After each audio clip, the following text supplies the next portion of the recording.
Сәлем достар. Біз бүгін қызымыз екеуміз банан қосылған шоколадный керемет пирог дайындайын деп жатырмыз. Видеоның соңына дейін қарап лайк басып кетіңіздер. Ендеше біз бастаймыз. Бірінші біз әуелі құрғақ ингредиенттердің бәрін қосып, жақсылап араластырып аламыз. 300 грамм, 2 ас қасық какао, 200 грамм шекер, жарты шай қасық тұз, 1 шай қасық разрыхитель. Осылардың барлығын жақсылап араластырып аламыз. Және де ванилин қосуымыз керек біз.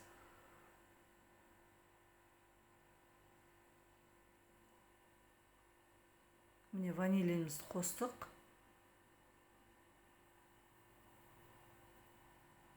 Енді жұмыртқа. Жұмыртқа сіздерде орташа жұмыртқа болса 3 жұмыртқа жетеді. Менің жұмыртқаларым кішкентай, сондықтан 5 жұмыртқа қостым. Және де 200 грамм сүт. Сүт комнатный температурада болу керек, өте салқын болмау керек. 50 грамм шемешек май. 50 грамм сары май. Сары майымыз да тоже бөлме температурасында болу керек. Алдын ала шығарып дайындап қойыңыздар. Барлық қоспаларын қостық. Енді осы қоспаларымыздың барлығын однородный массаға айналғанша жақсылап араластырып шығамыз. Егер де сіздер миксермен араластыратын болсаңыздар, жай скоростқа қою керек, ең төменгі скоростқа. Жалпы венчикпен де араластыра беруге болады. Біз бұл торты соқпаймыз. Тек біркелкі массаға айналдыруымыз керек.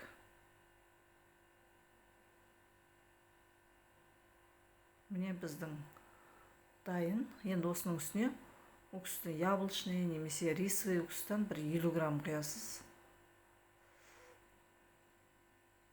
Табамызды майлап, алдын ала сливочный масломен майлап дайындап алдық. Осыған біз дайындап кесіп қойған банандарымызды салып шығамыз. Банандарыңыз үлкен болса 2 банан, ал кішілеу болса 3 банан кетек жарайды. Біз 2 банан турадық. Осылай банандарымызды ыдысымызға жақсылап орналастырып шықтық.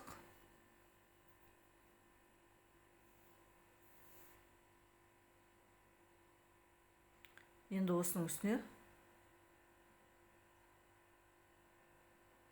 пирогтың қоспасын қосамыз. Қосып осылай бәрін біркелкі етіп жайып шығамыз да. Қызып тұрған духовкада 170 градуста 30-40 минут пісіріп аламыз. Пирогтың дайын болған спичкімен немесе зубочисткімен тексеріп қарасаңыздар болады. Біз енді бетіне глазур дайындаймыз. Глазурға 100 грамм сүтке 2 шай қасық какао және де 1 столовый ложка шекер қажет болады. Осыларды қайнатып аламыз жақсылап. Қайнағанда былғап тұру керек. Үнемі былғап араластырып тұру керек. Глазурды оттан түсіргеннен кейін бетіне 50 грамм сары май салып, май ерігенше тағы да жақсылап араластырамыз. Біздің глазурымыз дайын болды. Пирогымыз да дайын болды міне. Енді осы глазурды пирогтың бетіне құйып шығамыз.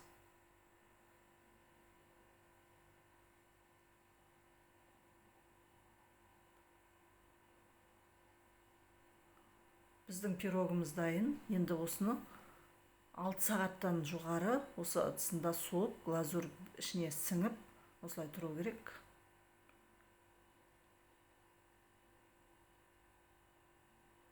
Түнге қойып қойсаңыздар да болады, түнде пісіріп, таңертең жеуге дайын тұратын болады таңғы шайға. Міне біздің керемет дәмді пирогымыз дайын болды. Сіздер де істеп көрулеріңізге болады. Ингредиенттердің барлығын төменге жазып кетем, қанша кететін. Видеоны соңына дейін қарағандарыңызға рахмет. Міндетті түрде комментарий жазып, лайк қойып кетіңіздер. Біздің каналға тіркелуді ұмытпаңыздар. Бізден алда тағы да жақсы рецепттер күтіңіздер, қазақша рецепттер. Сау болыңыздар, кездескенше.